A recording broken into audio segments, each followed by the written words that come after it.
अब ये टेबल तुम्हारी जिंदगी बदलने वाला है, क्योंकि क्वांटम नंबर से रिलेटेड कोई भी सवाल तुम यू फिंगर टिप्स के ऊपर सॉल्व करने वाले हो। तो सबसे पहले इस टेबल के अंदर देखो कि ये रहा प्रिंसिपल क्वांटम नंबर, एजीमुथल और मैग्नेटिक, अभी तक जो हमने डिस्कस किया। तो भाई प्रिंसिपल क्वांटम नंबर के लिए हमने उसकी वैल्यू क्या ले ली, 1 ले ली, और इसी तरीके से जब n की वैल्यू 1 हो तो यहाँ 1 पुट करें, एजीमुथल के लिए 1 1 कैंसिल, तो यहाँ से 0 आ जाएगा, तो एजीमुथल क्वांटम नंबर की वैल्यू 0 आ जाएगी। अगर 0 वैल्यू है तो मैग्नेटिक के लिए यहाँ पे पुट करें तो 0 0 से सारा 0 आता है, तो यहाँ से भी क्या आ जाएगा, 0 आ जाएगा। यानी हम लोग ये कह सकते हैं कि भाई n क्या है, 1 है, तो यहाँ पर 1 लिख दिया। L की वैल्यू जब 0 हो तो उसके लिए क्या होता है भाई, S होता है, तो उसके लिए हमने यहाँ पे क्या लिख दिया, S लिख दिया। और भाई S के अंदर कितनी वैल्यू है, 0 0 का मतलब एक डब्बा। बात समझ आई कि नहीं आई? इस तरीके से हमने एक टेबल के अंदर समराइज कर लिया तीनों क्वांटम नंबर्स को। कैसे भाई, देखो पहले 1 आ गया, फिर 0 की जगह S आ गया, फिर एक नंबर की जगह एक डब्बा। चलो नहीं समझ आई, अगले वाले पे समझ आएगा। देखो जब n की वैल्यू 2 थी तो 2 यहां पर पुट करें तो 2 में से 1 गया तो 0 और 1 वैल्यू आ जाएगी L की, ठीक है। इसी तरीके से जब 0 पुट करेंगे यहां पर तो 0 आ जाएगा, जब 1 पुट करेंगे यहां पर तो क्या आ जाएगा, -1। देखो माइनस L की जगह क्या आ जाएगा, 1 आ जाएगा ना, तो यहां पर क्या आ जाएगा, -1 + 1 0। तो अब इसको जरा सॉल्व करके देख लो। सबसे पहले 2 लिखा, ठीक है, 0 के लिए मैंने क्या लिखा, S लिखा, और यहां पर मैग्नेटिक के लिए एक डब्बा। इसी तरीके से फिर मैंने क्या लिखा, फिर मैंने लिखा 2, ठीक है 2। इसी तरीके से 1 के लिए जब L की वैल्यू 1 हो तो क्या आता है, P आता है, और P के लिए कितने डब्बे, P के लिए यहां पर 3 डब्बे, और हर एक डब्बे की अपनी वैल्यू। इस डब्बे की -1, इसकी 0, इसकी क्या आ गई, +1। इसी तरीके से अगर मैं n की वैल्यू 3 ले लूं, n की वैल्यू 3 ले लूं, 3 को यहां पुट करें तो यहां से क्या आ जाएगा, 0 1 2। इसी तरीके से 0 को जब यहां पे पुट करेंगे तो यहां से 0 ही आ जाएगा, जब 1 को पुट करेंगे तो ये 3 वैल्यूज आ जाएंगी, जब 2 को पुट करेंगे तो ये 5 वैल्यूज आ जाएंगी।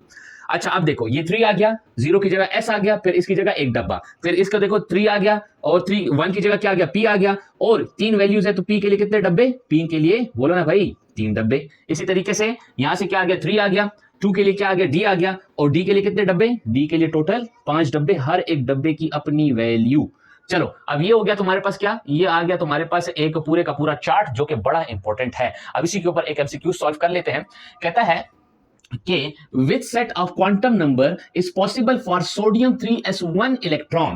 कहता है कि सोडियम एटम में देखो, सोडियम में क्या है, सोडियम में हमारे पास कितने इलेक्ट्रॉन्स आते हैं, जरा देखो तो सही ना, पहले 2 आते हैं, ठीक है, फिर 8 आते हैं, और फिर इस तरीके से आखिर में क्या आता है, 1 आता है। तो जो आखिरी शेल में टोटल 11 होते हैं ना, 8 और 2 10 और 1 11, तो आखिरी शेल वाला जो होता है वो 3s होता है, ठीक है, 3s, और 3s में क्या है, एक इलेक्ट्रॉन पड़ा हुआ है, तो ये रहा एक इलेक्ट्रॉन। यानी इस आखिरी एक इलेक्ट्रॉन के 4 क्वांटम नंबर्स क्या होंगे, ये बताओ।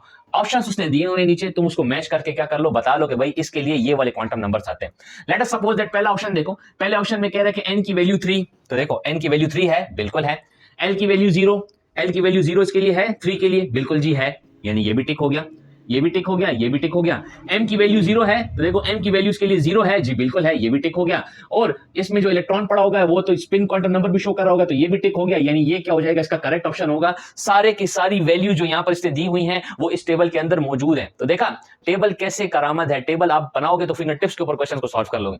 अगला देखो, n की वैल्यू 3, हाँ जी है, n की वैल्यू 3 है, l की वैल्यू 0 है, हाँ जी l की वैल्यू 0 भी है, m की वैल्यू 1 है, 0 के लिए m की वैल्यू 1 है, जी नहीं है, ये तो 0 है, लिहाजा ये ऑप्शन करेक्ट नहीं है, क्योंकि ये वाला क्वांटम नंबर यहां पर तो मौजूद ही नहीं है, ये नहीं हुआ। इस तरह c को देखो, 3 है, l की वैल्यू 1, l की वैल्यू 1 तो 3 के लिए है ही नहीं, l की वैल्यू क्या है भाई, 0 है, तो ये भी नहीं हो सकता। अगला देखो l की वैल्यू 3, ठीक है, n की वैल्यू 3, l की वैल्यू 0, l की वैल्यू 0, n की वैल्यू 0, n की वैल्यू 0, और स्पिन क्वांटम नंबर, ओ ये भी करेक्ट आ रहा है। तो देखो पहले वाला भी करेक्ट आ रहा है और आखिरी वाला भी करेक्ट आ रहा है, लेकिन मैं आपको बताता चलूं कि आखिरी वाला करेक्ट नहीं है, क्योंकि यहां पर देखो स्पिन क्वांटम नंबर में प्लस और माइनस हाफ नहीं लगाया हुआ, यानी इलेक्ट्रॉन या तो क्लॉकवाइज होगा या तो एंटी क्लॉकवाइज होगा। यहां पर 3s1 में देखो, 3s1 में जो इलेक्ट्रॉन पड़ा होगा ना, जरा गौर से सोचना, या तो वो क्लॉकवाइज होगा या तो वो एंटी क्लॉकवाइज घूमेगा, उसके साथ कोई प्लस या माइनस का साइन होना जरूरी है। आप ऐसे नहीं कर सकते कि उसके साथ कोई साइन ही ना लगाओ, साइन नहीं लगाओगे इसका मतलब कि वो प्लस हाफ भी नहीं है, माइनस हाफ भी नहीं है। So this was all about the table and the question.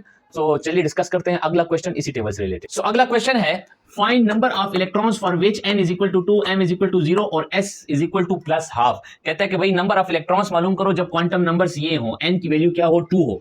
तो ऑप्शन नीचे दिए गए, कितने इलेक्ट्रॉन्स होंगे, 2 4 6 9।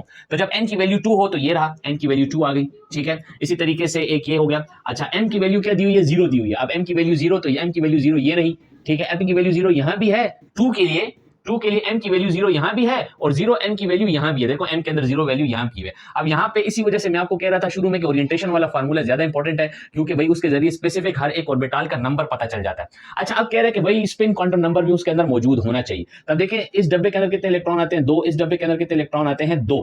तो 2 और 2 कितने हो गए 4, यानी 4 इसका क्या हो गया करेक्ट ऑप्शन हो गया? नहीं, 4 इसका करेक्ट ऑप्शन नहीं है, क्योंकि ये कह रहा है कि भाई स्पिन क्वांटम नंबर यानी प्लस हाफ लिखा है यहां पे, यानी यहां पर एक इलेक्ट्रॉन प्लस हाफ होगा, दूसरा इलेक्ट्रॉन क्या होगा भाई? दूसरा इलेक्ट्रॉन होगा माइनस हाफ। तो लिहाजा तुमने एक लेना है प्लस हाफ वाला इलेक्ट्रॉन, तो एक इलेक्ट्रॉन यहां से ले लिया, एक इलेक्ट्रॉन यहां से ले लिया, दोनों इलेक्ट्रॉन को प्लस करो तो क्या आता है? 2 आता है, यानी टोटल नंबर ऑफ इलेक्ट्रॉन्स इस कंडीशन में कितने होंगे? 2 होंगे। जब n की वैल्यू 2 हो, m की वैल्यू 0 हो और s की वैल्यू प्लस हाफ हो, तो टोटल नंबर ऑफ इलेक्ट्रॉन्स कितने होंगे? 2 होंगे। अब देखिए कितने मुश्किल मुश्किल क्वेश्चंस आप सॉल्व कर सकते हैं इस टेबल के थ्रू, और इस टेबल के जरिए आप सारे जितने भी क्वेश्चंस हो सकते हैं पॉसिबल आप सॉल्व कर सकते हैं। और जो एमडी कैट से रिलेटेड अभी जो मैंने क्वांटम नंबर सिखा दिया है ना सही डिटेल के अंदर, एमडी कैट में जो क्वेश्चन क्वांटम नंबर के ऊपर इंशाल्लाह ताला आएगा, तो अगर तुमने ये लेक्चर देखा होगा तो तुम उस क्वेश्चन के ऊपर हंसोगे, तुम बोलोगे यार इतना सिंपल क्वेश्चन